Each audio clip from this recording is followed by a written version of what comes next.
안녕하세요, 남성태 변호사입니다. 오늘은 DM이나 SNS 이런 것들로 나한테 욕설을 보내거나 좀 모욕적인 언사를 보냈을 때 이걸 어떻게 할 수 있나를 물어보시는 분들이 종종 있어요. 그러니까 아까 말씀드린 것처럼 DM을 통해서 무슨 욕을 보낸다든지 DM을 통해서 희롱하는 내용을 보낸다든지 이런 경우가 굉장히 많이 있는 것 같아요. 그래서 그런 경우에 대해서 저한테 이제 문의를 주시거든요. 이렇게 캡처를 해서 보내시면서 이렇게 나한테 보냈는데 이거에 대해서 형사적인 고소나 처벌을 할 수 있느냐라고 이제 물어보시거든요. 말씀을 드리면 이런 것 자체를 어떤 형사적으로 처벌하기는 쉽지는 않은 것 같아요. 그래서 예를 들면 일회성으로 이렇게 나한테 욕을 하거나 어떤 모욕적이거나 희롱하는 내용을 보냈다라고 하면 이거를 처벌하기는 힘들어요. 예를 들면 이 사람이 동일한 내용을 어떤 모든 사람이 볼 수 있는 어떤 댓글에 올렸거나 게시판에 올렸거나라고 하면 이거는 이제 명예훼손에 해당되거든요. 근데 명예훼손에 있어서 그 중요한 요건 중에 하나가 우리가 이제 공연성이라는 게 있어요. 그러니까 공연성이라는 건 이렇게 게시한 내용들,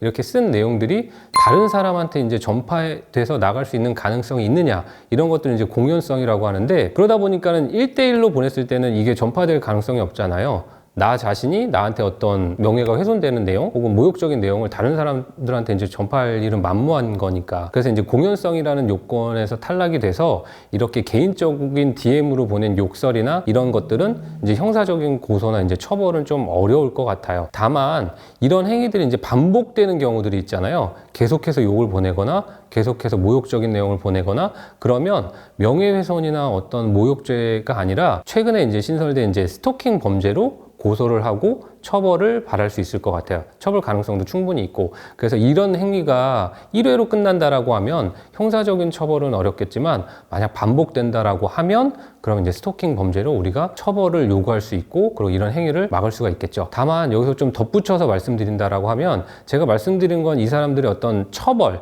를 바라는 형사 고소는 어렵다고 말씀드린 거고요. 다만 이제 민사적인 손해배상은 또 다른 문제인 거거든요. 이런 행위를 한 거 자체가 정당화될 수 없고 위법한 행동인 건 맞으니까 이 행위에 대해서 별도의 민사 소송을 제기해서 위자료는 청구하실 수 있을 것 같습니다. 그래서 이제 결론적으로 말씀드리면 이렇게 일회적으로 온 DM이나 어떤 일회적으로 온 메시지들 그 내용이 나를 욕하거나 나를 모욕적으로 하는 내용이라 하더라도 이걸 형사적으로 고소하거나 처벌하기는 좀 힘들 수 있을 것 같다.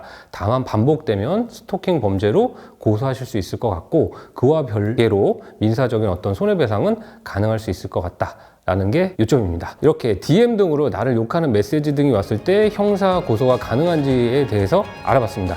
이상 남성태 변호사였습니다.